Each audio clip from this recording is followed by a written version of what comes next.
दोस्तों, अब ऐसा वक्त आ गया है कि भारतीय जनता पार्टी को जेडीयू के नेता एहसान गिना रहे हैं। जेडीयू के सांसद सदन में खड़े होकर के ये बता रहे हैं कि भैया हम ना होते ना तो सरकार में ना आ पाते आप, और जिस दिन चाह लेंगे सरकार गिर जाएगी।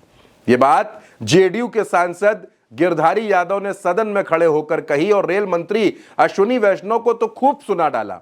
आप ये भी याद रखिएगा कि बिहार में इसी साल विधानसभा चुनाव है और ऐसे में नीतीश के दुलारे सांसद सीधे सीधे मोदी जी के दुलारे मंत्री को टारगेट कर रहे हैं और ऐसे वैसे नहीं, बाकायदा सदन में खड़े होकर घेर रहे हैं और पूछ रहे हैं कि जवाब दीजिए भाई साहब, जवाब कितना काम किया बिहार में। नहीं भरोसा हो रहा आपको? सुन लीजिए। बिहार की भी बड़ी महत्वपूर्ण भूमिका है एनडीए सरकार लाने में।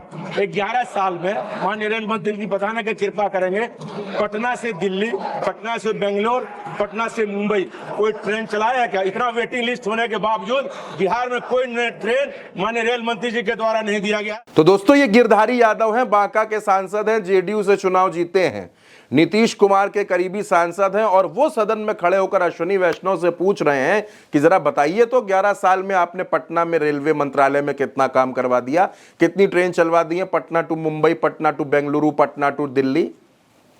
आप अगर सरकार में आए हैं तो हमारी वजह से, हमारा भी उसमें सहयोग शामिल है जो एनडीए की सरकार बनी है।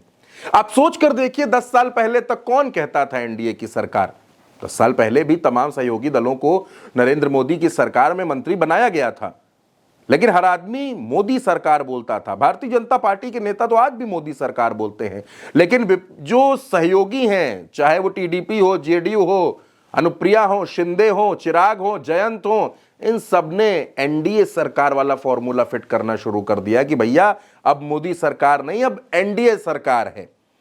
और उसी एनडीए सरकार में जेडीयू के सांसद सदन में खड़े होकर भारतीय जनता पार्टी के नेता और मोदी जी के खासम खास से सवाल पूछ रहे हैं कि भैया बिहार में बताइए आपने क्या काम किया, बिहार में इस साल चुनाव भी होना है।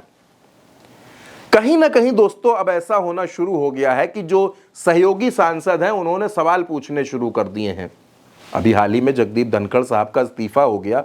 अब वो इस्तीफा भी लोगों को हैरान कर रहा है कि अचानक ये इस्तीफा क्यों हो गया। और इधर जेडीयू के सांसद गिरधारी यादव सदन में खड़े होकर क्या कह रहे हैं, आप एक बार फिर सुन लीजिए। बिहार की भी बड़ी महत्वपूर्ण भूमिका है एनडीए सरकार लाने में।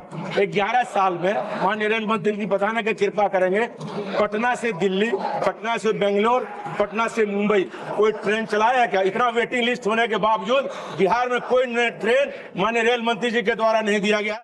अब ऐसे में दोस्तों सवाल तो ये उठेगा कि भारतीय जनता पार्टी और जेडीयू के रिश्तों में आखिर हो क्या गया है? क्या इन रिश्तों में खटास आ गई है? क्या इन रिश्तों में दूरियां आ गई हैं? और अगर दूरियां नहीं आई हैं तो जेडीयू के सांसद महोदय मंत्री जी को चिट्ठी लिख देते, उनके केबिन में जाकर मुलाकात कर लेते, प्रधानमंत्री से मुलाकात कर लेते, आपके नेता ललन सिंह नरेंद्र मोदी की सरकार में मंत्री हैं, उनसे प्रेशर डलवा देते। सदन में खड़े होकर इतना तगड़ा सवाल पूछने की क्या जरूरत थी जिसमें मंत्री जी जवाब भी ना दे पाए?